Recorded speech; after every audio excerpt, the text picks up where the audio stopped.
Bueno, pues yo estoy muy satisfecho porque además de haber trabajado en este proyecto, que me parece muy importante, desde sus principios, porque además ha significado, en mi opinión, un magnífico ejemplo de la colaboración entre la universidad y la sociedad.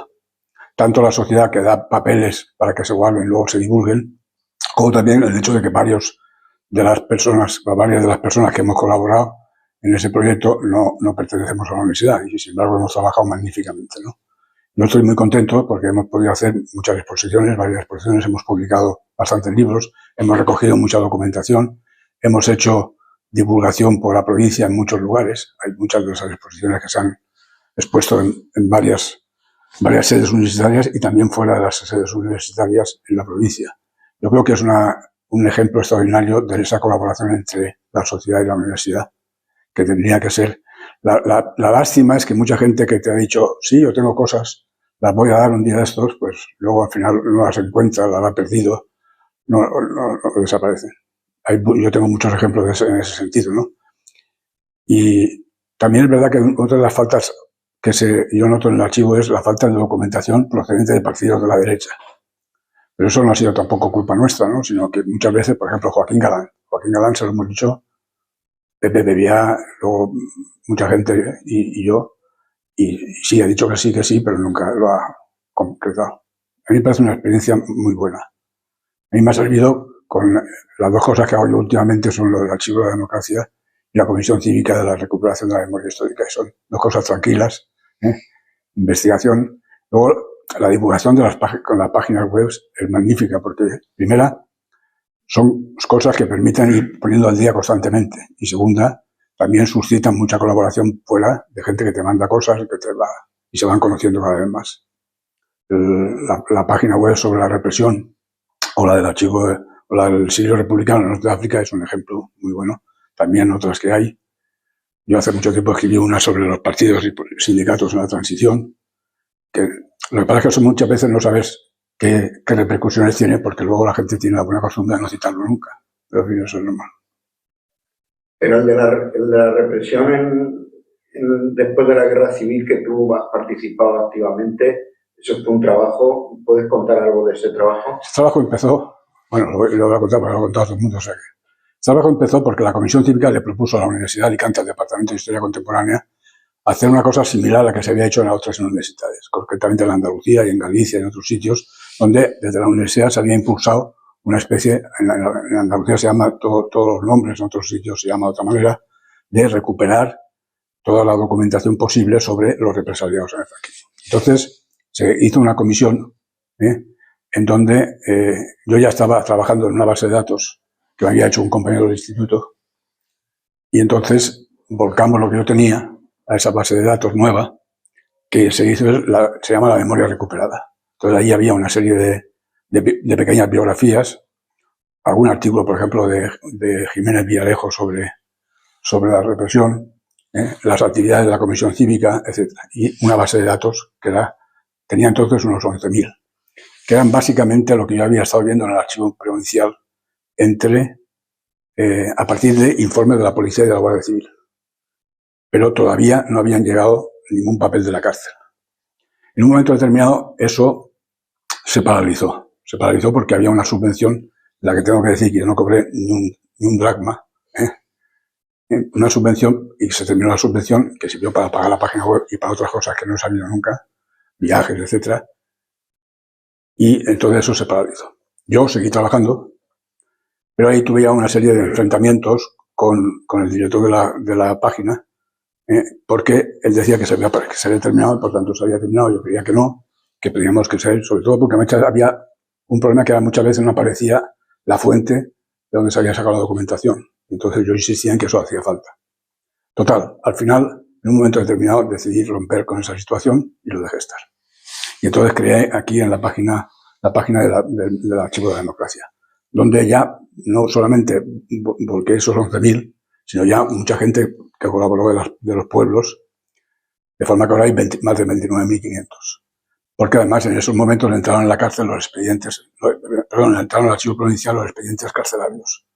Entonces ahí había muchísima documentación que yo estuve viendo hasta hace muy poco todavía. Luego tuve mucho tiempo descargando todo eso, ¿no? Luego ha ido apareciendo, por ejemplo, ahora ha aparecido en la biblioteca virtual del Ministerio de Defensa 2.000 sumarios. Que nada más que para ver eso, yo eso no lo llegaré a ver, porque hay sumarios que tienen 170, 140, 100... Aunque yo, una vez que entras, ya sabes dónde está el autorresumen, la sentencia, lo que dice el fiscal, tal, pero siempre, creas que no, te toca mirarlo casi todo. Entonces, en un momento determinado, esa página primera, se creó el Instituto Interuniversitario, una cosa que se llama Instituto Interuniversitario de la Memoria o algo así. Y entonces ahí cambiaron la página de la memoria recuperada. Se convirtió en una página de todo el país valenciano, de la guerra y de la represión franquista. Y cambiaron el equipo que hacía la página, en el que yo figuraba. Y yo pasé a ser colaborador. Cuando el 95% de los registros que hay en esa página son hechos por mí.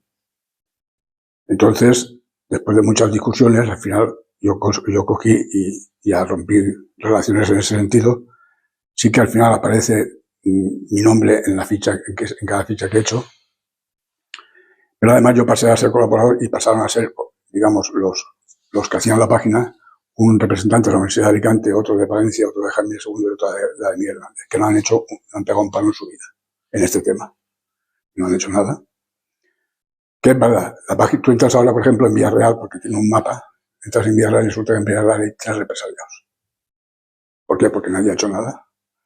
Entonces, la Universidad de Castellón ha seguido trabajando por su cuenta y eso se ha quedado un poco yo paralizado.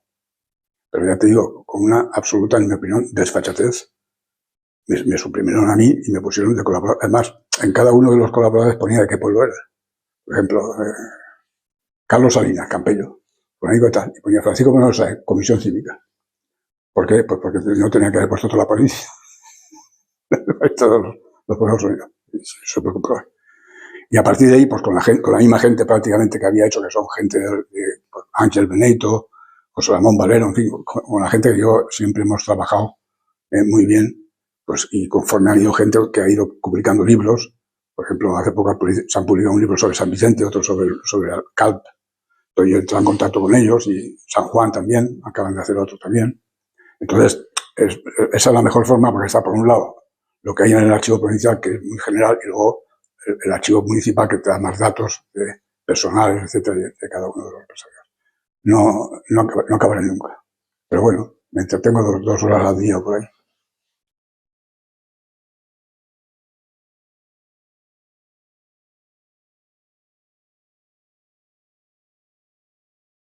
Yo nací como te he dicho, en la calle San Juan, soy el mayor de 5 hermanos. Mi padre trabajaba en la fábrica de tabacos, de mecánico, pero era también muy aficionado a escribir de deportes. Mi padre perteneció durante la República a un club que se llama el Club Volga, y ya empezó a escribir después de la guerra en cartel, luego en deportes, luego en información, y luego era redactor jefe de 2 periódicos, uno que se llama Marcador y otro que se llama Sureste, que tenían dedicado básicamente al deporte, pero también tenían otras secciones. Yo empecé a escribir en el Marcador precisamente, croniquitas y cosas así. Y luego en Sureste, Cecilio Alonso y yo ya hicimos una página de cine, que se llama El Cine Realidad Cultural, que gracias a mi padre la publicábamos.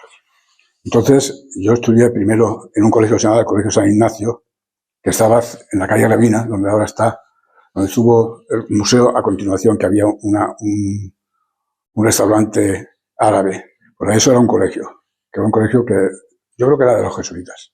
Los jesuitas tenían entonces la Congregación Mariana y de Santa María estaba en manos de los jesuitas también. Cuando teníamos recreo nos sacaban al paseíto del amigo, porque aquello era muy pequeño y tal, ¿no? Y allí estuve, pues, me acuerdo que una vez nos sacaron a 4 o 5 en una carroza el día del Domun, vestidos de yo salí de chino, otro salió de pelo roja, el más mayor salió de misionero y nos pasearon por Alicante. Bueno, entonces, todas esas vivencias están muy relacionadas con la religión, porque en esa época era una cosa muy presente en la vida, ¿no? Yo fui monaguillo en Santa María, yo estuve en la congregación mariana mucho tiempo, recogíamos sellitos para los chinos y sabía ya que los chinos ya habían hecho la revolución, entonces comprábamos chinitos de eso y tal. Sacábamos a pedir con el domo y tal. Y entonces ahí, bueno, allí pues, se hacían ejercicios espirituales, nos martirizaban a diestro y siniestro, luego en casa se rezaba el rosario, al final nos quedábamos dormidos, en fin, todas esas cosas de los niños. Había luego también muchas novenas a santos y los siete primeros viernes de mes, en fin, la religión era una cosa muy presente en eso. Después de ese colegio yo entré en una academia que se llama la Academia San Juan Bosco, estaba en la calle Castaños. La llamaba don Juan Giner, y había ahí varios profesores que habían sido, digamos, represaliados después de la guerra. Era, por ejemplo, don Ludovico Correa, que tenía una joyería, una relojería enfrente de la calle Castaños, de la propia academia. Estaba también otro profesor que fue, que ahora me acuerdo, Gabriel Amat, también de matemáticas, otro profesor de matemáticas que luego tengo yo la ficha hecha porque fue teniente de la República. Mi padre había sido, fue con su reemplazo. Y entonces estuvo en el batallón de Lister, estuvo en Belchite, estuvo en Brunete, estuvo en Teruel, estuvo en la batalla del Ebro. Y pasó a Francia, pero fue de los que luego pidieron volver. Cuando llegó aquí, lo metieron en un campo de concentración en Deusto, y allí llegaron los avales de mis dos tíos, porque mis dos tíos eran de derechas, los hermanos de mi madre. Eran de derechas, uno era falangista, otro de la JAP, de la Junta de Acción Popular de la CEDA, muy católicos, y eso habían estado encerrados durante la guerra. Los detuvieron y estuvieron un mes, un año, o por ahí en trabajos forzosos. Que ahí yo no tengo claro cómo salieron, porque entre la fecha de que los condenan y el final de la guerra hay más de un año. No sé si luego estuvieron más tiempo allí o lo que sea. Entonces avalaron a mi padre vino aquí, lo depuraron en la Fercataco, estuvo trabajando 5 o 6 meses sin cobrar, y luego ya, tal. Entonces mi padre se metió mucho en cosas de deportes. Él fue vicesecretario del Alicante Club de Fútbol. Por cierto, he encontrado su ficha, y una de las que un día se la enseñé y me dijo, sabes más que yo. Eso sabía más que yo. Una cosa curiosa es que mi padre, todas las asociaciones existentes, desde la colombofilia, pasando por el Hércules, por lo que fuese, los abogados tal, tenían que presentar la junta directiva al gobierno civil. Y entonces ellos lo autorizaban. Y a mi padre no lo autorizan, de vicesecretario, porque entonces ponen la ficha, ¿no? Porque había sido traidor. Le decían que había sido el Partido Comunista. Esa costumbre siguió hasta el final, porque cuando estábamos en el cine con Chaplin, Pacollín, tú lo conocías, era el tesorero perpetuo. Nosotros mandábamos la junta directiva. Francisco Moreno, presidente, Fulanico de tal, Antonio Dopazo y Pacollín, tesorero. Y ellos lo devolvían. Autorizada la junta directiva, no sabía Pacollín. Era una tontería ya de los últimos tiempos. Bueno, entonces en esa academia, yo estudié con beca siempre, y ahí estudié todo el bachillerato. Ahí fue profesor mío de griego en Preu, porque entonces era Preu, Pepe Bebia. Pepe Bebia era muy joven entonces, había venido, por cierto, que entonces, dándonos clase a nosotros, lo contaré, eso lo contaré, no lo sabe también. Hubo un día que nos dijo, el lunes no puedo venir. El lunes no puedo venir porque me han liado para ir a una cosa de cursillos de cristiandad. Y vino ya muy convencido de los cursillos de cristiandad, porque sabéis que estuvo mucho tiempo en los cursillos de cristiandad. Y nada, y ahí estuve yo estudiando con beca, que por cierto iba a cobrar la beca del instituto. Don Juan Maciá Villanueva pagaba las becas. Entonces tú ibas una vez al año o 2 veces al año y te pagaban allí lo que tenías de beca. Luego me fui a estudiar, bueno, ahí yo estaba en cosas de fútbol, de deporte y cosas así, escribía información. En los salesianos, porque yo vivía al principio en la calle Jorge Juan y estuve mucho tiempo en la congregación mariana. Ahí un día me pusieron una zancadilla jugando al fútbol y me rompieron un brazo. Se me rompió un brazo pegando mucho. Entonces luego, como nos fuimos a vivir en la calle San Juan Bosco, ya, digamos, pasé a los salesianos. En los salesianos estuve mucho tiempo en un círculo que se llama el Círculo Domingo Sabio, que era de los más pequeñitos. Ahí estaban una serie de compañeros, amigos, que fueron los amigos míos de la adolescencia, ¿no? Y uno que se llama Piqueres, que luego fue profesor de aquí en la universidad, Escabias, uno que se llama Ferrer, uno que se llama Manuel Berenguer, que era muy de derecha y tal.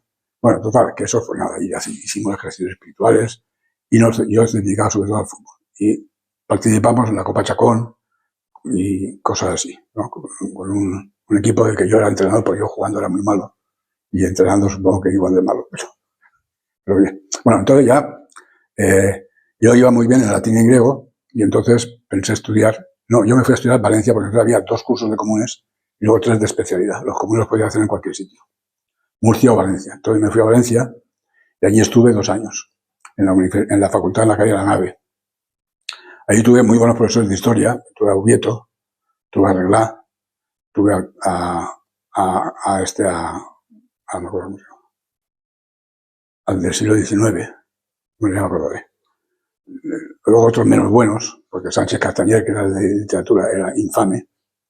Miguel Dors era de latín y griego. De filosofía tuve a Carlos París, que sí que recuerdo de una frase famosa: ya que no hemos sido puntuales a la entrada, seamos a la salida. Es decir, que era un poco, más bien, poco trabajador. Yo estuve ahí 2 años. Vivía muy lejos y en una señora que nos daba de comer, nos teníamos, y allí estábamos 4 o 5 estudiantes. Yo recuerdo que el dinero me llegaba hasta medio mes. A partir de medio mes yo ya ni fumaba, ni iba en tranvía. Los domingos me los pasaba leyendo cosas que sacaba de la propia biblioteca de la universidad, ¿no? Y allí con la gente. Y prácticamente no aproveché, digamos, Valencia en ese sentido, porque es que no tenía una cosa de eso. Vivía cerca de ahora, pues en la calle Sagunto, al final de la calle, muy cerca ya de la biblioteca valenciana de ahora, donde está el San Miguel de los Reyes, muy cerca de ella, o sea que. Y para irme a la universidad me tenía, pero bueno, donde no hay no se puede sacar, ¿no? Y ahí estuve 2 años y entonces no estudié historia, porque yo sabía que me gustaba mucho el latín y griego, a pesar de que Miguel II era muy buen profesor de latín y muy mal profesor de griego, porque es lo que me gustaba el latín. Entonces me fui a Madrid a estudiar clásicas. Y ahí estuve 3 años estudiando clásicas. Ahí tuve a Sánchez, a Adrados, a Rodríguez Adrados, a Lasso de la Vega, a Gil, en fin, muy buenos profesores también. Con algún desastre también, pero en fin, de cosas propias de la época, ¿no?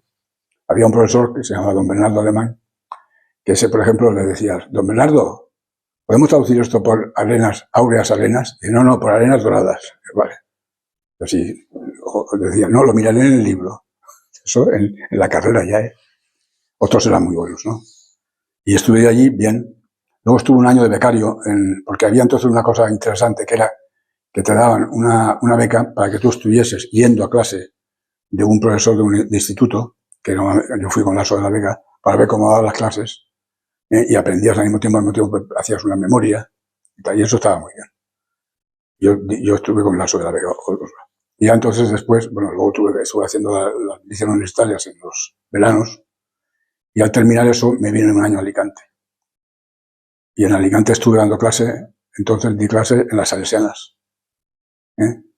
Por ejemplo, allí fueron alumnas mías la mujer de Concha Collado, la de José Carlos Rovira, y la mujer que Conchita también se llamaba, de Celso seguramente, y gente y tal. Y entonces ahí ya en ese momento ya se crea el Club de Amigos de la UNESCO. En el año 66 se crea el Club de Amigos de la UNESCO y se crea el Cineclub. Y nosotros lo metemos. Entonces, ¿por qué? Porque a través de la página esa que teníamos en Sureste, donde hablábamos de cine, que estábamos los dos en Madrid, Cecilio y yo estábamos en Madrid. Entonces, allí, nosotros veíamos películas allí, ¿no? Y aquí nos decían, se va a estrenar tal película. Y entonces hacíamos la crítica a esa película, se la mandaba a mi padre por correo, porque entonces no había correo electrónico, llegaba y la publicaba, ¿no? Y mientras tanto, pues escribíamos artículos generales, por ejemplo. El cine sueco. Cogíamos alguna enciclopedia de esas, porque no habíamos visto casi nada, y escribíamos sobre eso y tal. Me acuerdo que ahí hubo un problema, porque en un momento determinado, cuando estábamos en la granja, estando haciendo el campamento, no podíamos ir al cine. Entonces lo sustituíamos por unas entrevistas a la gente, a los compañeros de la tienda y tal. ¿Tú qué película te gustaría ver? Tú no sé. Entonces se produjo, ¿no te acuerdas tú? El follón de Viridiana, que dieron el premio y la prohibieron luego. Y entonces alguien dijo, pues a mí me gustaría ver las películas de Luis Buñuel. Y entonces, cuando llegó a Alicante, cuando se publicó en el periódico tenía la obligación de pasar censura.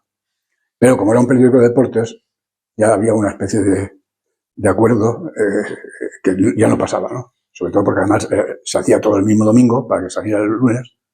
Y entonces, pues, para evitar, supongo que los otros también para evitar trabajar, pero alguna buena persona nos denunció que habíamos sacado a Luis Buñuel. Y entonces a partir de ahí tuvieron los pobres que volver a sacar, a pasar por censura el periódico y tal. Bueno, y allí está. Entonces yo venía aquí en vacaciones, y entonces allí ya en el segundo curso de los comunes ya me hice novio de Salud y ya estuvimos ahí saliendo. Entonces Salud hizo primero la oposición y sacó agregado de Alicante en el Miguel Hernández con Pepe Bebía. Entonces se llamaban adjuntos y luego se llamaban agregados. O se llamaban adjuntos, no me acuerdo. Agregados, luego fuimos profesores agregados. Y entonces, cuando terminé yo la mili, y estuve este año preparando posiciones aquí en Alicante, mientras daba clases en las salesianas y tal, y estaba ya metido en el Club de Amigos UNESCO, yo preparé posiciones y también las saqué. Las de agregado. Yo fui mes agregado y cátedra, porque estaban casi juntas. Saqué las de agregado y había una plaza en Alicante, en el Jorge Juan. Entonces, claro, ya nos planteamos que si yo sacaba la cátedra y no sacaba en Alicante, Salud dejaba de trabajar y tal. Entonces decidimos, aparte de que ya teníamos lo del Club de Amigos de UNESCO, teníamos ya el Cineclub y tal, ya había aquí muchas cosas que hacer. Y decidimos, entonces no hicimos ninguno de dos cátedras, aunque luego pasamos la cátedra por el acceso más adelante y tal. ¿Cómo se empieza el Club de Amigos de UNESCO? Bueno, pues a través de esta página, un día nos escriben una serie de gente, con lo cual nos da una alegría, porque coño, alguien nos lee, ¿no? Nos escribe, no sé si tú lo conocías, de Luis Villanueva. Luis Villanueva, que tenía un puesto de periódicos en la Alfonso Sabio, que este había sido también un represaliado del Partido Comunista. Nos escribe Antonio Díaz, y nos animan y tal. Total, que cuando llegamos a Alicante, decimos, che, vamos a conocer a los que nos han escrito, ¿no? Hablamos con ellos y hablamos de la posibilidad de hacer un cineclub. Recuerdo que precisamente Sureste pagó las 2 primeras sesiones. Las hicimos en el Jorge Juan porque hablamos con Ángel Casado, que era el director, nos dejó el salón, que era un salón inmenso, que hacía un frío que te muere en invierno, y se animó la gente y formamos el cineclub. Y al mismo tiempo con esa misma gente, también Cecilio, más que yo, Cecilio había entrado en contacto con Ernesto Contreras, con Enrique Cerdantato y con todos los dietas feliz de Alicante en esos años. Y entonces surgió la idea a través de uno que la trajo de Madrid y que era un ferroviario jubilado, se llamaba Candela, la idea de hacer aquí un club de amigos de UNESCO. Entonces, en esto que llevaba entonces la crítica de cine, la crítica de arte, la información, y había escrito mucho y era uno de los intelectuales más destacados en ese momento, pues contactó con Óscar Esplá, y Óscar Esplá firmó, no pasó nunca por el club, pero firmó, y firmamos una serie de gente, profesores, algunos recién terminaban la carrera, profesores, otros de muy diversas, Paco Gin también, y contra todo pronóstico aprobaron el Club de Amigos de UNESCO. Lo aprobó un gobernador civil que era Felipe H. Mosa. Y entonces, a partir de ese momento, el trabajo fue básicamente ahí, porque el cineclub era mucha faena, pero digamos menos. El cineclub funcionaba de la siguiente manera. Te llegaban las bobinas, y en la primera bobina venía la autorización. Y ahí ponía, en la parte de atrás ponía, suprímase la escena tal, cual y tal. No había que suprimirla porque ya estaba suprimida. Y ahí delante ponía la hoja de censura. Pero para que veáis cómo funcionaba la cosa, en una ocasión, la Filmoteca, como ya fuimos un cineclub federado, la Filmoteca nos dejaba hacer películas.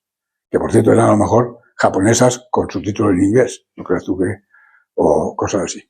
Y entonces, llegamos a abrimos la caja y no había hoja de censura.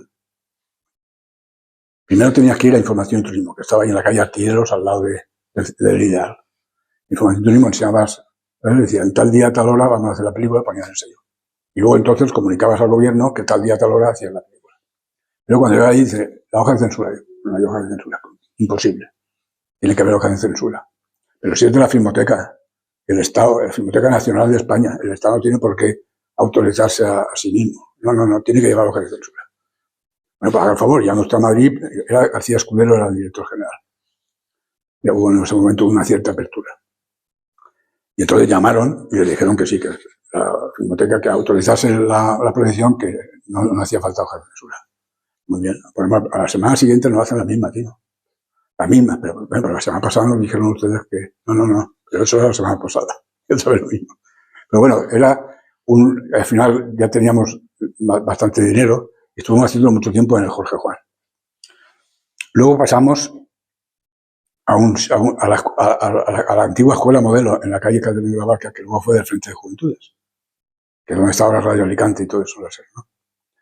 Y ahí es que la Caja de Ahorros tenía un cineclub infantil, la Caja de Ahorros provincial. Y entonces, en un momento determinado, nosotros empezó a ir menos gente y el cineclub lo fuimos poco a poco pagando. Hicimos muchos ciclos, yo creo que interesantes, con mucha asistencia, nuevamente, pero salieron las salas de arte y ensayo. Entonces, muchas películas las controlaban ellos realmente, ¿no? Las salas de arte y ensayo pasaban desde películas interesantes a cosas, simplemente salía una ciudadana ligeramente desnuda, pues tampoco. Yo me acuerdo que hice una crítica, yo entonces escribía crítica de cine y información, que se llama una película que se llama Laura Nuda, Laura Desnuda, ¿no? Y decía, al final, aviso a los navegantes, la desnudez a la que alude el título es puramente psicológica. Pero entonces la más famosa de todas esas películas, la que más dinero fue Elga.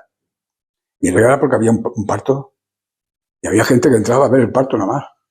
La empresa contrató a una enfermera que fue luego la mujer de Antonio de Pazo para atender a los que se desmayaban allí. Bueno, eran otros años. Bueno, y volviendo al cineclub, entonces lo dejamos de hacer. Y luego la Caja de Ahorros Provincial hizo unos ciclos que organicé yo sobre la comedia francesa en la Torre Provincial. La comedia francesa, me acuerdo, la Billy Wilder, otro también el Free Cinema, otras cositas así. Y entonces ya con ellos nos dejaron, ya entramos ahí en relación y nos dejaron la caja. Luego estuvimos en los Maristas durante un cierto tiempo. Y finalmente ya cuando se abrió el aula de cultura nos pasamos a la aula de cultura. Esa fue toda la trayectoria del cine. El cineclub, repito, no era mucha faena, ¿eh? Era una sesión, a lo mejor una sesión a la semana y tal. Y luego al final ya pues había un señor que recogía las cosas, la llevábamos nosotros, nos daba Paco Gin, lo llevábamos entre 4 o 5, Paco Gin, Antonio de Pazo y prácticamente yo. Tenemos una foto muy buena donde estamos los tres en una asamblea a la que no fue nadie. Está solitario, absolutamente desierto la sala de arriba de la casa y allí la asamblea. Muy bien, muy bien. Y el club de amigos nuestros sí que ahí trabajábamos más. Era un grupo pequeño también de gente. Y ahí estuvimos primero en la calle, en la plaza de Taquígrafo Martí. Sí, se llama Taquígrafo Martí, la que está enfrente de los franciscanos. Ahí había un salón, una primera planta allí, estaba bastante bien, ahí hacíamos exposiciones. Por ejemplo, el grupo Delch expuso, bastante gente joven de Alicante expuso entonces, a través de Ernesto Contreras. El primer presidente fue Ernesto Contreras.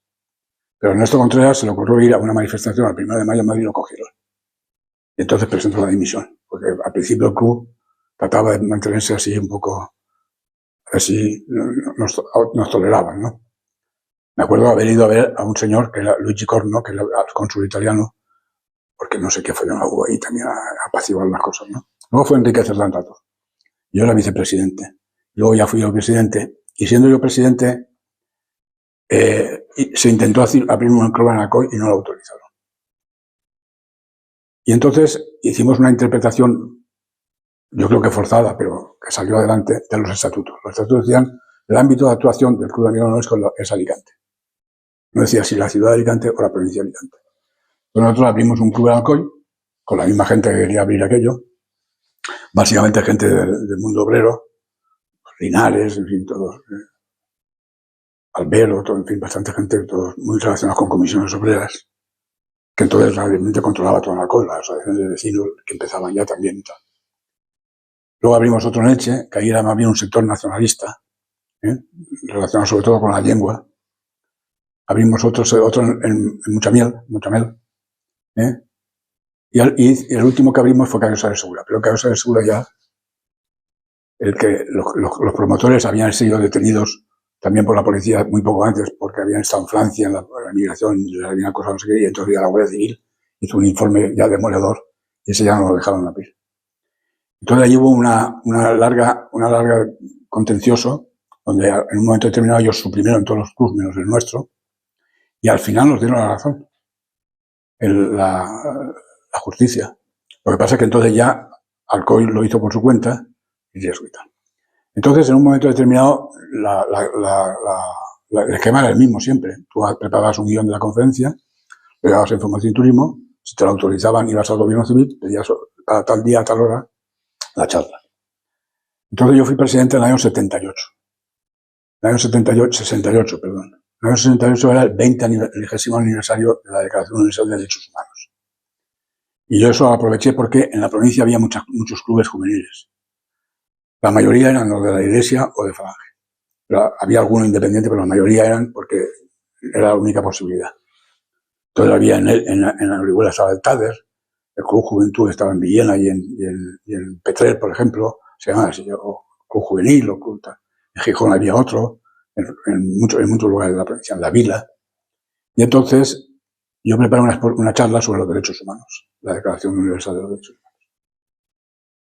Lo presenté a Información y Turismo y pasaban los meses y no me contestaban, ni sí ni no. Yo estaba dando clase ya entonces en el Jorge Juan. Y me acuerdo que no sé si tú estuviste en el Jorge Juan, pues el Martínez, que era profesor de política, que le llamaban el Z, porque hablaba con la Z porque era de Madrid. Un día me vino paternalmente y me dijo, oye, yo quería hablar contigo porque quería aconsejarte que no te metas en esos líos y tal. Y yo no me meto en ningún lío, yo soy presidente del Gobierno, se cumplen los 20 años, yo he pedido permiso, si quieren que me lo den y si no, que me lo nieguen. Entonces, al final me lo dieron. Y entonces tuve la primera experiencia con el lawfare, con la prensa impía y blasfema. Doy la charla en Alicante y media hora antes de presentarse, de empezar la charla, se me presenta Blas de Peñas, que escribía entonces en primera página. Y me dice, oye, que no puedo quedarme a la charla, que ¿de qué vas a tratar? Y yo, digo. Y al día siguiente sale en primera página, en letras rojas, a 6 columnas, las Naciones Unidas, la ONU, no respeta los derechos humanos. Dijo Francisco Moreno Sáenz en una conferencia. Yo no he dicho eso. Entonces, era la ley de Fraga. La ley de Fraga decía que si tú presentabas una serie de testigos, tú podías exigir que se pusiese tu rectificación en el mismo sitio y con el mismo tipo. Y efectivamente, yo fui y lo hice y tal. Pero ya tuve malas relaciones con ese periódico y nos la guardaron y luego también nos hicieron 2 o 3 faenas más. Pero bueno, dábamos charlas, yo la di en muchos sitios de la provincia, y yo seguía entonces, y en un momento determinado, yo era profesor en la universidad, en el Instituto Jorge Juan, ahí ya empezamos también a movernos un poco sindicalmente los agregados. Había uno que luego yo he sabido que era muy republicano, pero que entonces estábamos todos callados, ¿no? Y me acuerdo que estuvimos en una reunión con Valencia, donde Sanchi Warner, que era también profesor agregado de instituto en Valencia, estuvimos allí con él, hubo una asamblea en Madrid, que coincidió con uno de los primeros juicios donde condenaba a muerte a gente de la ETA. Pero luego me acuerdo que cuando llegamos allí, nuestro presidente, que era un procurador en Cortes, Ezequiel Puig, maestro amado, había mandado ya un telegrama de adhesión al jefe del Estado en estos momentos de pánico. No entraba. Entonces nos pusimos de acuerdo, Sanchi Warner entre 4 años, y dijimos, bueno, vamos a pedir por lo menos que los amnistíen, o sea, que los indulten. Y efectivamente eso sí lo conseguimos y lo patimos. Pero ahí empezamos a movernos un poco con unos cuantos. Y yo entonces, yo llegué de agregado de griego. El catedrático era Ángel Casado. Yo estuve, sin exagerar, 7 años o 8 sin dar una hora de griego. Y entonces, hasta las 24 horas que dábamos entonces, era lo que sobraba. Entonces llegaba septiembre y decían, sobra 4 horas de latín, 8 horas de historia o lo que fuese, ¿no? Y hoy filosofía, he dado literatura, he dado latín, he dado todo, he dado geografía, que no tengo ni idea. He dado, ¿qué más le di? Filosofía entonces había metafísica, que era un rollo, pero había también psicología, había la astronomía, había sociología, y de esas cosas ya empezabas tú. Y la verdad es que entonces la gente tenía muchas ganas de aprender, los alumnos. No había internet, no había móviles, la única fuente de información que tenía era eso. Yo tuve entonces alumnos muy buenos, muchos de ellos del Colegio Menor José Antonio. Entre ellos, algunos de ellos me sigo viendo con ellos. Entre ellos está Piqueras, está Ángel Miriam Planelles. Y la verdad es que el claustro era un claustro muy envejecido.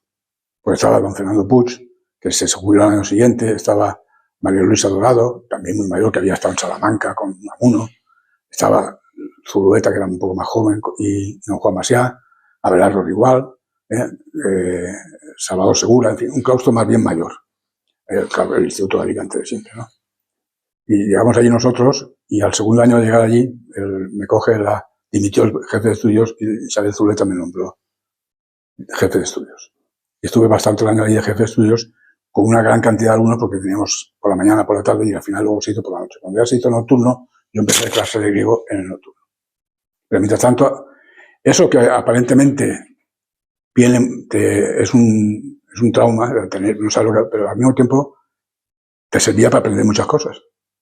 Porque no tenía más remedio que prepararte la clase. Yo me acuerdo que entonces, para mí, por ejemplo, el Hauser el Arnold Hauser, la historia social de la literatura, eso fue un deslumbramiento, ¿no?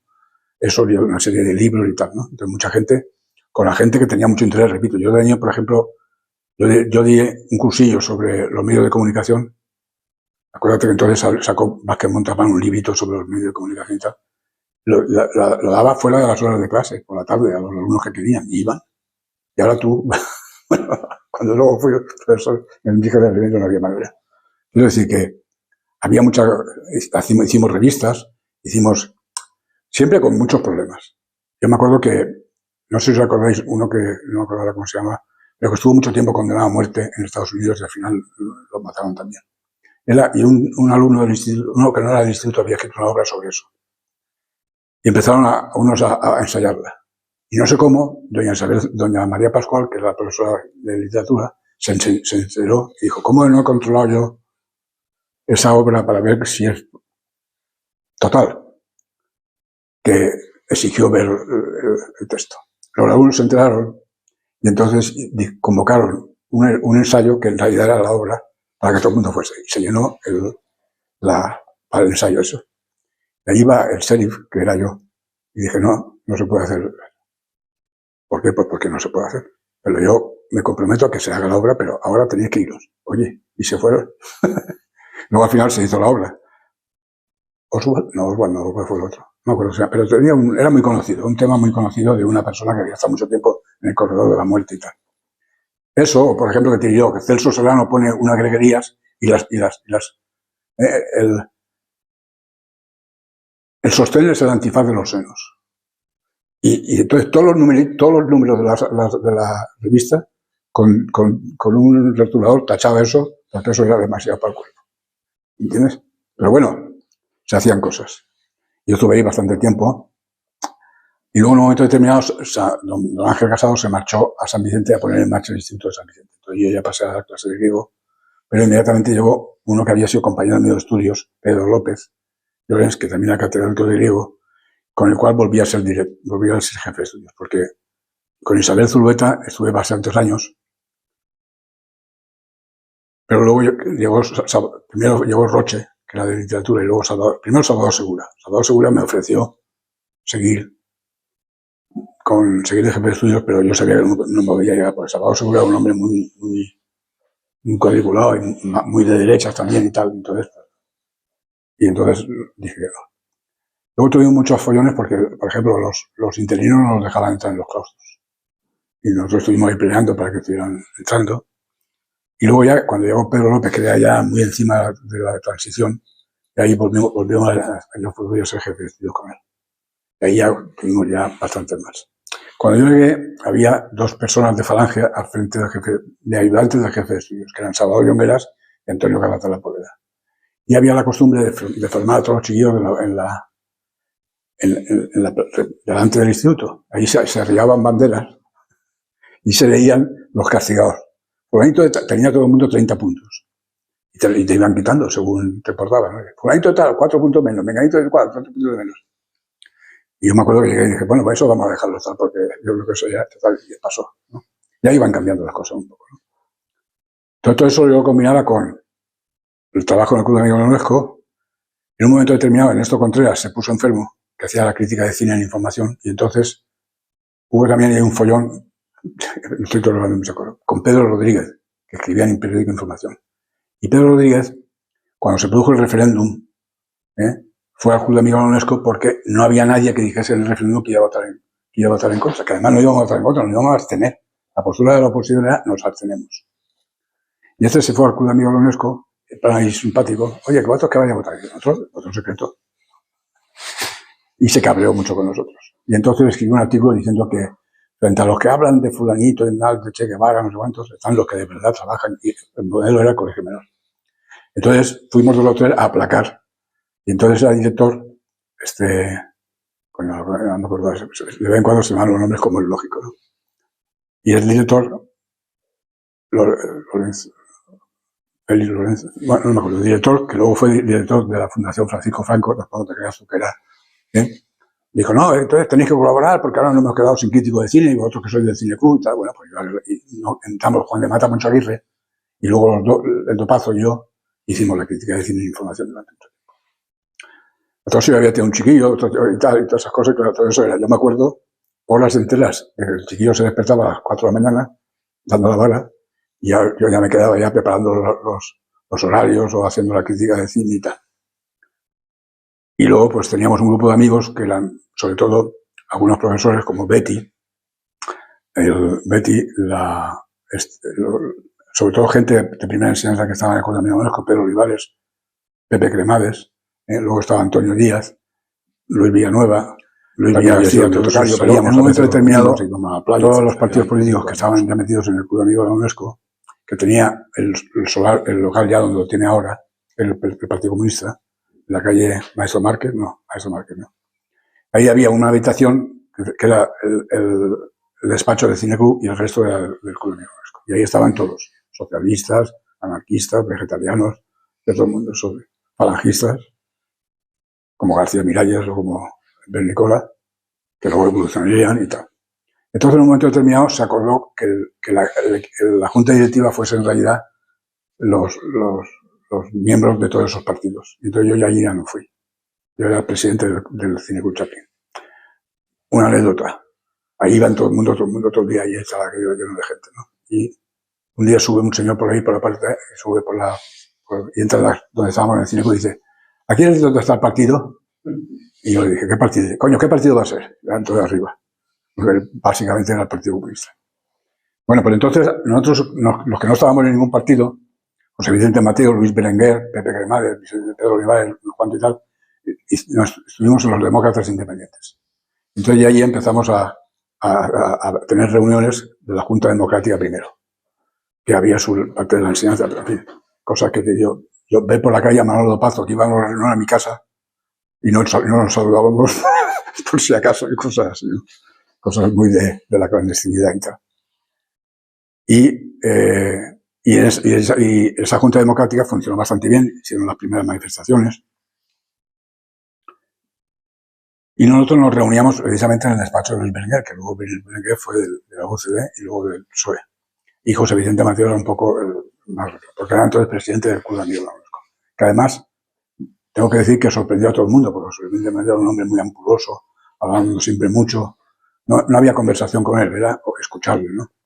Y sin embargo, luego desarrolló una actividad burocrática muy bien y vitalizó mucho el Club Amigo de la UNESCO y tal. La administración tomó una decisión ante el Club Amigo de la UNESCO, no autorizar ningún acto público, solo para socios.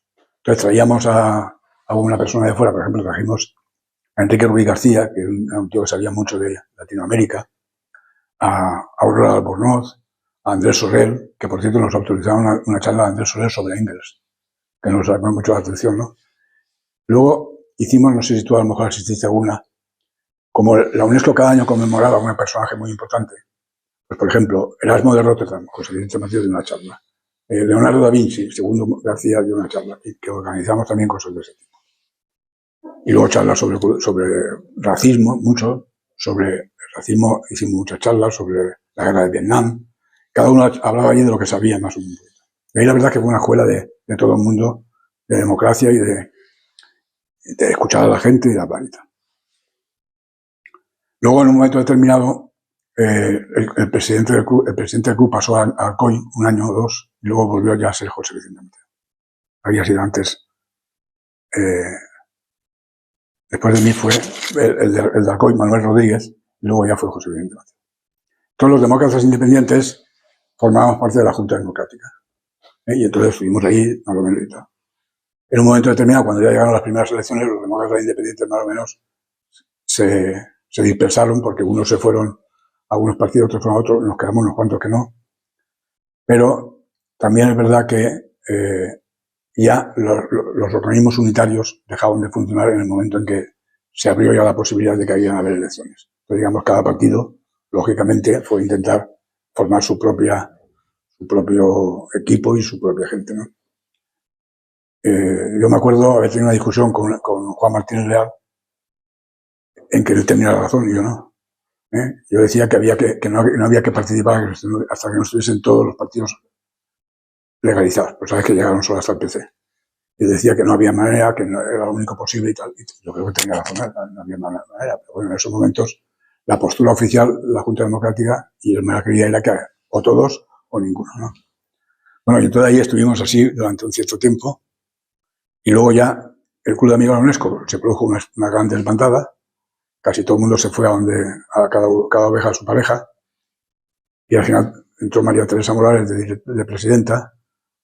Mucha gente se dio de baja. Al final tuvimos unos problemas económicos terribles porque además ese local lo habíamos comprado. Estábamos endeudados. Mucha gente no tuvo la elegancia de seguir, digamos, pagando una cuota mínima y tal. El caso es que lo tuvimos que cerrar al final. Eso ya fue ya después del 82, ¿no? Me acuerdo, creo que fue después del 82. Entonces, ¿qué pasó? Yo había empezado a colaborar cuando yo estaba haciendo crítica de cine con Carlos Mateo, que la Caja de Oro tenía uno que se llamaba un equipo móvil. El equipo móvil era una gente que salía por la provincia y daba charlas, sobre todo de cine. Pero también al final, poco a poco, también de educación, dimos de todo, prácticamente, ¿no? Carlos Mateo ha tenido siempre el gran acierto de saber conectar con mucha gente y hacer equipos. Y aquí, pues la verdad que colabora mucha gente. Y había días que salían dos, 8 o 3. Estaban Vicente Sala y Pepe Urios y él. Íbamos a un Oliván a Teula y al final quedábamos en la puerta del Monumental porque no había ni móviles ni nada. En la puerta del Monumental nos vemos para saber que todo lo habíamos vuelto bien, ¿no?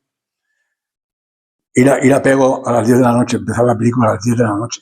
No había autovía, no había autopista, a las 10 de la noche. Dar la charla, luego el coloquio y volver aquí a las 1:30, a las 2 de la mañana, a las 3, sin cenar. Irte a casa y a las 4 al día siguiente ir a la clase al instituto, paseándote para no dormirte y cosas así. Hicimos bastante cosas ahí. Y entonces ahí en un momento determinado a Carlos le proponen ser director del Aula de Cultura, porque el Aula de Cultura se abre en el 74. Lo propone él y él cuenta con la misma gente que contaba antes, que eran, pues, Tortosa, Enrique Jiménez, Mario Martínez, en fin, los que habíamos colaborado con él en las charlas de Por el Pueblo. Y él forma ahí una serie de equipos, poco a poco, especializados en teatro, en historia, en cine, en literatura o lo que sea, y ahí desarrolla una labor extraordinaria. La Aula de Cultura fue una cosa magnífica, muy superior a lo que se hacía en Valencia en esos años, por supuesto, mucho más abierto, mucho más participativo y tal. Yo he ido a conferencias de Franco Ferrarotti, que era un sociólogo italiano, en italiano, sin traducción, estaba aquello de bote en bote. Aunque el tío era muy expresivo y lo entendías casi, ¿no? Pero al fin trajeron a Humberto Eco, a Edgar Morin, en fin, trajo a lo que no hay en los escritos. Que algunos la verdad es que te defraudaban, porque había algún tío que pensaba que como venía a provincias, cuando ya el avión sobrevolaba Alicante, agarraba un papelet, escribía 2 o 3 cositas y llegaba ahí. No sé si no esperaba que fuese un... Luego con muchos de ellos nos íbamos a cenar. Siempre venían los de Madrid y nos decían cómo estaba la cosa a punto de cambiar para no sé qué, no sé cuánto, y tal. Y ahí es donde se produjo la famosa conferencia de Tierno Galván en enero del 75, que la autorizaron porque la autorizó Fraga directamente, y al terminar fue la primera manifestación de la Junta Democrática que salió por ahí. A eso a Carlos le pegó una bronca el director de la Caja. Él argumentó que también había dejado a Falange Española una asamblea y lo mismo había dejado al regimiento y que lo dejaba a todo el mundo y tal, ¿no? Pero bueno, no cabe duda que él arriesgó mucho en esos momentos. Entonces ahí colaboré mucho con él. Hicimos también un programa de actividades con los institutos. No sé si se recuerda una cosa que hicimos entre guerras, que era una serie de exposiciones, documentales, charlas, sobre películas, sobre la época entre la Primera y la Segunda Guerra Mundial. Lo hicimos en varios pueblos de la provincia y en Alicante. Luego ya más adelante hicimos otro programa que se llama Criterio, que también era con los... Y ahí estuvimos trabajando mucho tiempo. ¿Eso qué año fue? Eso a partir del 74. Es a partir del 74, pero hasta el año 82 por lo menos. Yo entonces, yo seguí en el instituto Jorge Juan con Pedro. La verdad es que ya estaba cambiando mucho la cosa, ¿eh? Ya había una mayoría de profesores no numerarios, que era absurdo que no entrasen los participasen igual. Y poco a poco se fueron abriendo más institutos en Alicante, primero el de Babel, luego San Vicente, luego al final. Entonces yo hice acceso a cátedra, que era un informe no sé qué y tal, pues la verdad que no era nada. Y tenías una serie de méritos y tal. Y entonces ya me marché un año a Novelda. Novelda estuve yendo por la mañana y por la noche, por la tarde y por la noche, dando clases en el diurno y en el nocturno. Allí estaban también Ana Planelles, Griselio Sánchez Recio, Jesús Marvá, que luego fue director del instituto, mucha gente de Alicante que iba. Y luego muchos de ellos acabamos en el Virgen del Menor, que era el segundo año que funcionaba. El primer año nombraron unos cuantos allí, a Dedo, a Arnaldo de director, y luego ya los que vinieron ya catedráticos nuevos. Y en el centro yo estaba haciendo la tesis doctoral, que la hice sobre el movimiento obrero en la provincia de Alicante. Llegaba hasta el año de la República. Y Salvador Forner hizo luego la República, el movimiento obrero durante la dictadura y la República. De alguna manera ya ese trabajo quedó. Se publicó entonces la primera historia de la provincia de Alicante, que lo publicó una editorial de Murcia, nos tomó así muy bien editados, pero que reflejaban lo que entonces se sabía, que era muy poco, porque había muy poca. Del 19, por ejemplo, aquí no había trabajado casi nadie. Rosana había empezado a hacer alguna cosa, pero la Universidad de Alicante estaba entonces empezando. Ahora sería una cosa completamente distinta, pero bueno. Y entonces también, ya en el año 83, 83-84 empieza el Gilabert. ¿Por qué? Pues porque cambia la Diputación. Ya había entrado en el Instituto de Estudios Alicantinos. El Instituto de Estudios Alicantinos tenía 90 miembros. Y yo entré en la sección de Historia que llevaba Enrique Llobregat. Entramos, uno de la universidad o dos, Enrique Jiménez y yo. Y todo el trabajo nuestro era reunirnos una vez al año. En el año decía Enrique Llobregat, de todos estos libros que se quieren publicar, el primero al que le toca es este. Tenemos para publicar un libro, hasta el año que viene.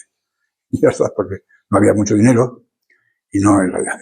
Enrique Jiménez tuvo que publicar su tesis en Valencia. Salvador Forner publicó su tesis en Valencia. No daban dinero y además era una cosa hacían el Día de la Provincia, cosas así fantasmagóricas, ¿no? Entonces, el Valenzuela le dio un cambio muy importante al instituto, le llamó ya Instituto Gilabert, puso de director a Tortosa. Tortosa habíamos colaborado con él mucho en el aula de cultura y él, digamos, también acudió a los mismos colaboradores que tenía. Y ahí entramos Mauro, Emilio Laparra, Enrique Jiménez,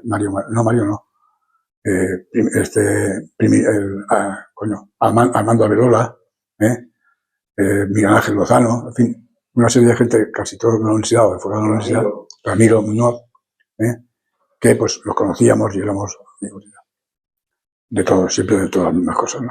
Entonces allí trabajamos mucho tiempo en el Gilabert. Yo creo que también el Gilabert fue una experiencia con conflictos internos, como siempre, ¿no? Pero eso es normal. Y además con una particularidad, que en esos momentos la universidad tenía muy poco dinero. Prácticamente no publicaba casi nada. Entonces todos los de la universidad consideraban que había que publicarlo en el Gilabert. Entonces ahí había problemas también, ¿no? Hicimos premio de investigación. Había siempre dos tendencias.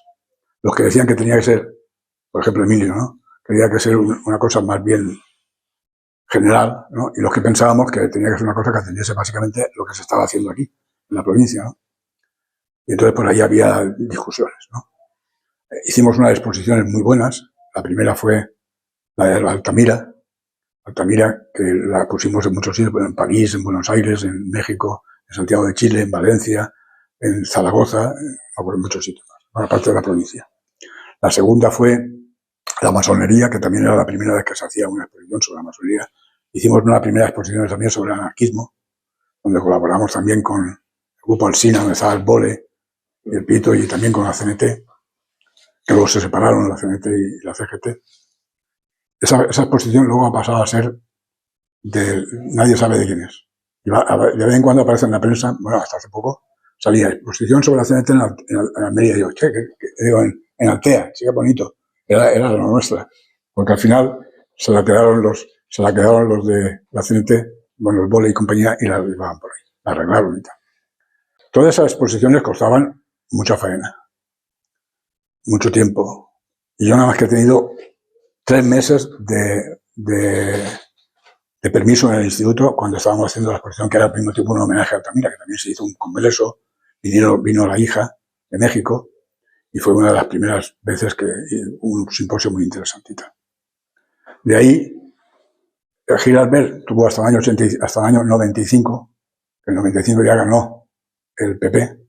Yo estuve ahí en publicaciones primero, en publicaciones donde sacamos bastantes libros interesantes, alguna exposición. El problema siempre era el mismo. Nos dedicábamos más bien a las cosas de letras que a las de ciencias, y entonces eso siempre había ahí un fallo, ¿no? Luego, pues, intentamos hacer libros de divulgación, había una colección pequeñita, salió la taifa de Denia, salieron las plantas de Alicante, de Dani, en fin, tal. Y la verdad es que esa época pues era muy, muy interesante. Todo eso suponía ir a las imprentas, decirles como Johnny Guitar, miénteme, dime que estaba a punto de terminarlo, y todas esas cosas, pero bueno, la verdad es que lo pasábamos muy bien porque éramos muy amigos, nos reuníamos con mucha frecuencia. Al principio no cobrábamos nada, luego al final cobrábamos alguna dieta, y ya te digo, y estuvimos haciendo esas exposiciones. La última que hicimos importante fue la Escuela de los Maestros, que la hicimos en la lonja ya era, porque a todo eso ya se había producido el quinto centenario. El quinto centenario nombraron comisario a Carlos, y Carlos volvió a coger a todo su equipo, y estábamos en los 2 sitios. Entonces ahí también llevé publicaciones y exposiciones. Y ahí hicimos unas exposiciones muy interesantes sobre la memoria gráfica de Alicante, cogiendo fotografías antiguas o cómo eran antes los mismos sitios que ahora, otras sobre deportes, otras sobre las mujeres. Y luego hicimos un concurso de publicaciones, que se publicaron 6 o 7 libros o 8, y hicimos la primera historia de Alicante, que ya tenía una cierta, primero en fascículos con información, y luego en libro, que lo publicó también el Ayuntamiento. Y aparte de todo eso, el quinto centenario hizo múltiples actividades, conciertos, exposiciones de toda clase, cosas de gastronomía. Fue una demostración, digamos, que si se quiere trabajar, Yo durante mucho tiempo en la caseta del Ayuntamiento de la Feria del Libro no había más que los libros del quinto centenario, porque no publicaban un puñetero libro. Bueno, y entonces ahí estuvimos trabajando mucho. Aguas de Alicante cedió un local suyo, ahí en la calle Alona. ¿Era Alona? Sí. Y entonces ahí nos reuníamos y la verdad es que trabajábamos bien. Así estuvimos hasta que terminó el quinto centenario, nos dimos cuenta, publicamos una memoria y tal. Pero muchas cosas de esas, por ejemplo, que te digo, en esos años cuando se hacen unas grandes exposiciones sobre el gótico, el renacimiento y el neoclásico, donde Carlos consigue que el obispado colabore a cambio de que le paguen la restauración de muchas obras que se pusieron, ¿no? Pero eso ahí se juntaron la CAM, el quinto centenario, Gil Albert, es decir, exposiciones costaban mucho dinero y la verdad que se hicieron unos catálogos muy buenos y tal, ¿no? Y así estuvimos hasta que salimos del Gil Albert. Yo dije, ahora ya no tengo nada que hacer, pero era mentira.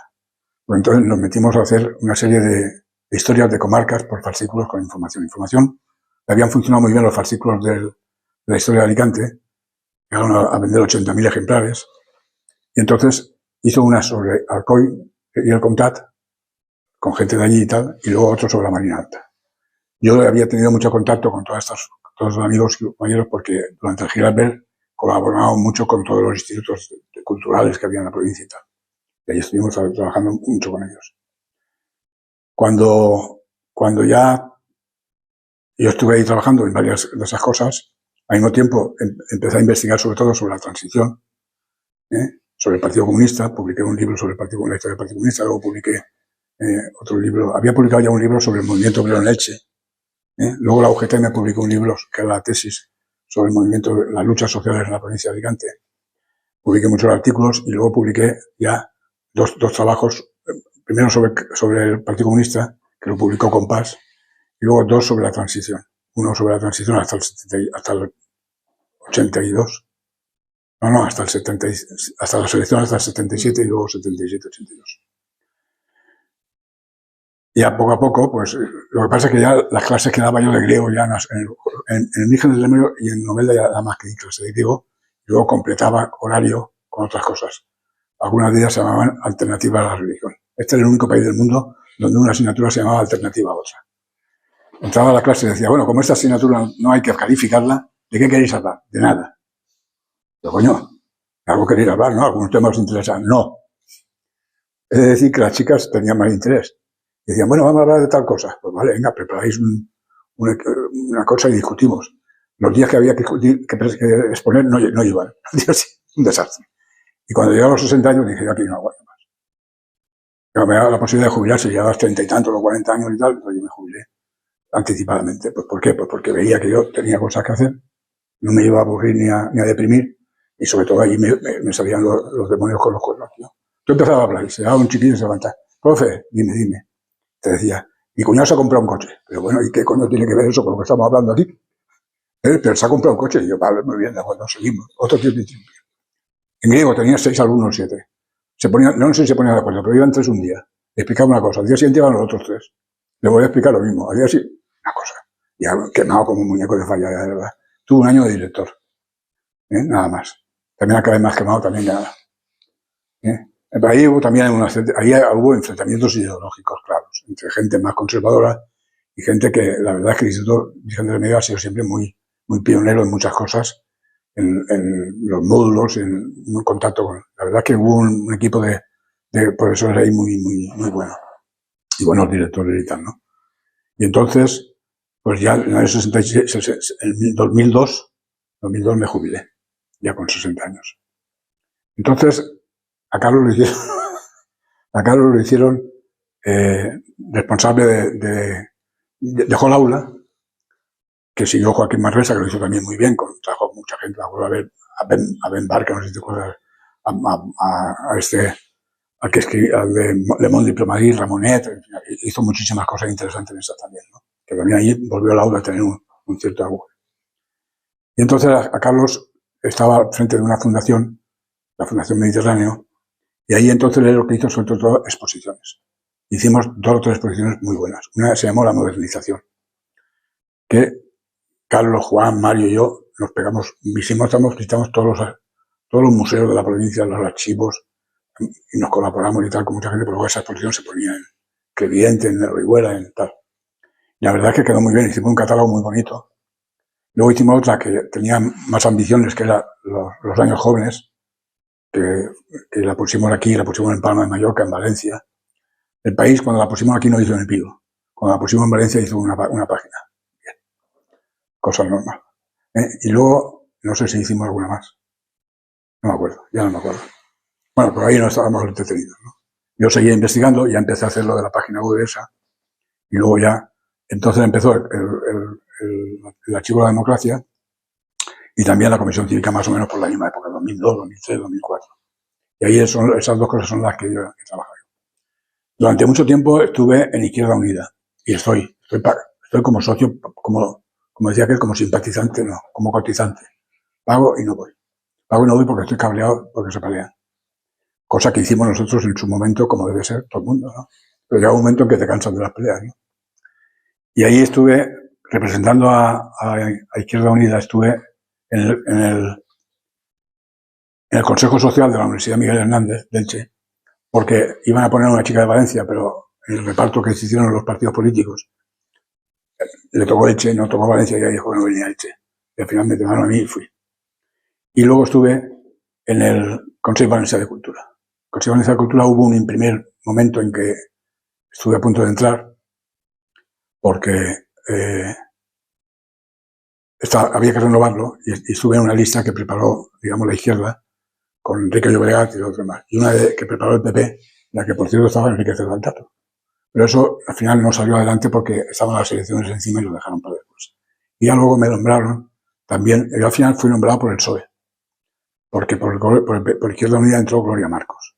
Pero a cambio de no sé qué follón, de otra cosa, pues me nombraron a mí. A mí me llamó, entonces no me acuerdo quién era, Alarte, puede ser. No sé si era Alarte o uno, en fin. Me llamó y haz lo que te parezca y tal y nada. Y yo llegué allí y me di cuenta que yo no tenía nada que hacer allí. Tardé en darme cuenta 1 año. Te trataba muy bien, Llegar allí parecía que fuera el premio Nobel casi, coño. Pero lo mismo tenías que pronunciarte sobre los egresados de la universidad y los trabajos que había afuera, que sobre la reforma del Teatro Romano de Sagunto, que sobre las aguas de la Albufera, que sobre el feminismo, que sobre el Bob del Carrer, que sobre... Claro, llega un momento en que no haces más que el indio. ¿Por qué? Pero además ahí se acababa la cosa porque el PP no le hacía ni puñetero caso. Yo me acuerdo que una vez vino la consellera y yo le pregunté por qué no se pasaba la prensa que está en la calle, en el Paseíto Ramiro, al nuevo archivo provincial, donde hay sitio, y no se podía consultar la prensa en el archivo provincial. ¿A ti te ha contestado? A mí tampoco. Sí, ya contestaré. Quiero decir que no hacían ni puñetero caso.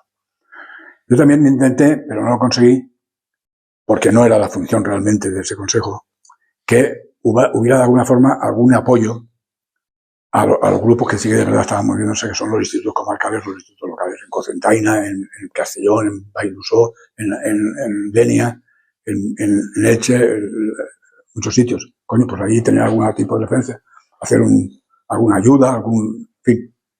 No, porque no había dinero, estaban cada vez con menos dinero y había que pagar las dietas total, que yo al final tengo que decir que las dietas, salvo el dinero que me gastaba en ir y venir, las daba al propio partido, porque pasaba lo mismo en Elche. Entonces yo, la verdad, además yo reconozco que a mí es que me costaba mucho. De Alicante estábamos dos.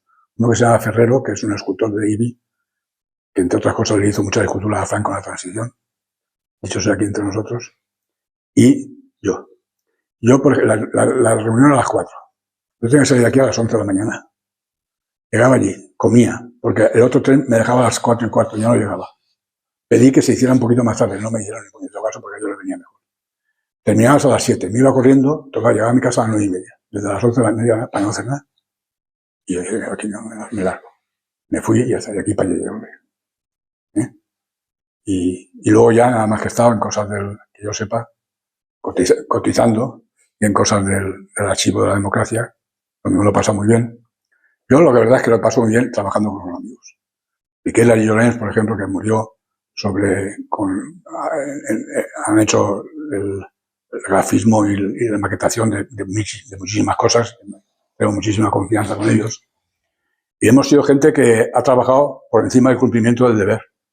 Yo me acuerdo que una vez hicimos en la escuela de los maestros, el Rubio, ¿tú conoces al Rubio? Pues sí. El Rubio fue el que era cota cero, tenía que hacer todo, el catálogo y tal. Y al final me dijo, oye, Paco, tú eres un permazo. Porque a mí lo que me hace es decir, me haces esto y no me dan de la vara. Y tú, en cambio, vienes aquí como lo estoy haciendo, me lo vigilas. Y es verdad. Y luego, bueno, mientras tanto, he tenido 2 hijos, he tenido nietos. Se me murió una nieta, que nació ya con muchos problemas. Se me murió con 17 años, en el año 21. Esa cosa. Me tocaba. Pero bueno.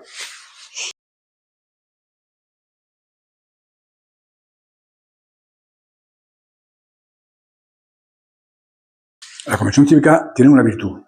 Ahí estamos personas a nivel particular y mucha gente también representando partidos políticos, sindicatos, la logia masónica y alguna otra asociación y tal. No hemos votado nunca. Llevamos desde el año 2002, se ha cumplido 20 años ahora también, 2004 por ahí. No hemos votado nunca, hemos llegado siempre a acuerdos. Ahí es una prueba, digamos, de esa colaboración que debe existir, ¿no? Que no hay manera de conseguirlo en otras cosas. Pero oye, pues mira, hablamos y llegamos a acuerdos. Y ahí hemos trabajado básicamente en 4 cosas.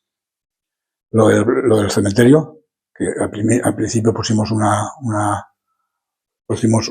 lápida en recuerdo de Telvino Vega y los 22 que fusionaron con él, en una esquina, sin pedir permiso. Luego, porque al principio pusimos una de madera y tal, sin pedir permiso. Luego al final nos dieron permiso, pusimos esa. Luego hicimos una ya más grande que la que está, pero se ha estropeado, pues se está hundiendo también, que es la de todos los fusilados de la provincia. Hay algún error que tenemos que quitar. Luego pusieron los de Callosa del Segura, uno en otra esquina, y en medio ha habido gente que ha ido poniendo de su familia y tal. Todo eso está hecho un desastre. No ha habido nunca la menor colaboración por parte del ayuntamiento. Hubo un momento en que se creó una comisión y allí prácticamente, me acuerdo yo que una de las cosas que perdimos fue cambiarle el nombre a la plaza de la División Azul, porque dijeron que no. Quiero decir que que nunca ha habido por parte del PP ningún interés en ese sentido, antes de que viniera Vox y nada de eso. Esa era una. Luego otra era lo del puerto, que efectivamente ahí hemos hecho actos importantes, trajimos a los hijos del capitán Dixon, y ahí hemos hecho algún acto con mucha gente. Lo del campo de los almendros, que ahí tiene la desgracia de haber hecho un diseñador una cosa que no hay quien lo lea, pero que también ha estado a tiempo. Todos esos monumentos han sido debidamente vandalizados con la falange y con los nazis y tal. Y eso ahí también hicimos a veces una marcha, no sé si te acuerdas, una marcha que hicimos desde el puerto hasta el campo de los almendros, otra luego también. Hemos hecho muchos actos. Y luego el último era lo del mercado. Con lo del mercado tuvimos una serie de follones, hicimos un concurso, estaba Miguel Valor, de alguna forma el ayuntamiento estuvo en el jurado, quiero decir que parecía que también, y luego decían que no podíamos poner fascista. Tuvimos una bronca con Sonia Casedo, porque no quería que apareciera la palabra fascista, pero si decían ellos que eran fascistas, y no es que lo digamos nosotros, los aviadores decían que eran fascistas. Y ahí estuvimos así. Al final pudimos luego pues ha habido años en que sí que ha ido Barcala, por ejemplo, ha ido Sonia Casedo, me acuerdo que Sonia Casedo le puso una calle al Stambrook ahí en el barrio obrero, el Quinto Puñeto. Alguna vez ha ido también a lo del puerto. Barcala ha ido alguna vez al puerto, pero la mayoría de las veces no han hecho ni caso de nada. Ahora, en los últimos años, llevamos 4 o 5 años que hemos hablado con ellos, sobre todo por lo del cementerio, que está hecho un desastre. No consigo hablar ni con el presidente, ni con el alcalde, ni con las concejales responsables, ni nada. Y luego, pues, en el puerto sí que tuvimos, en el puerto para conseguir que pusiéramos eso, tuvimos también muchísimo tiempo de discusión con ellos. Y luego hicimos ahí otra cosa que era lo de las calles, que ahí conseguimos cambiar algunas, otras no. Sobre todo, no conseguimos también poner calles que nosotros proponíamos. Y la eliminación de los consejos de guerra y de las condenas, que ahí lo intentamos a través de Miguel Hernández. Y llegamos hasta el Tribunal Constitucional y no tuvimos ningún éxito. Ya no pudimos seguir más lejos. Y ahí la verdad es que, ahora la verdad quedamos 8 o 9, todos ya de una edad media de 78 años. Pero bueno, hacemos de vez en cuando cosas. Últimamente hemos publicado aquí con la universidad unos itinerarios, que ahora vamos a publicar 3 más, que están muy bien. Todo eso son gente que trabaja y no cobra nada, que busca el fotógrafo para que no cobre nada, busca un tío que haga el mapa que tampoco cobre nada, y ya está, y simplemente el papel y la casa. La universidad no cobra nada por hacer las maquetas. Es decir, que todo eso es trabajo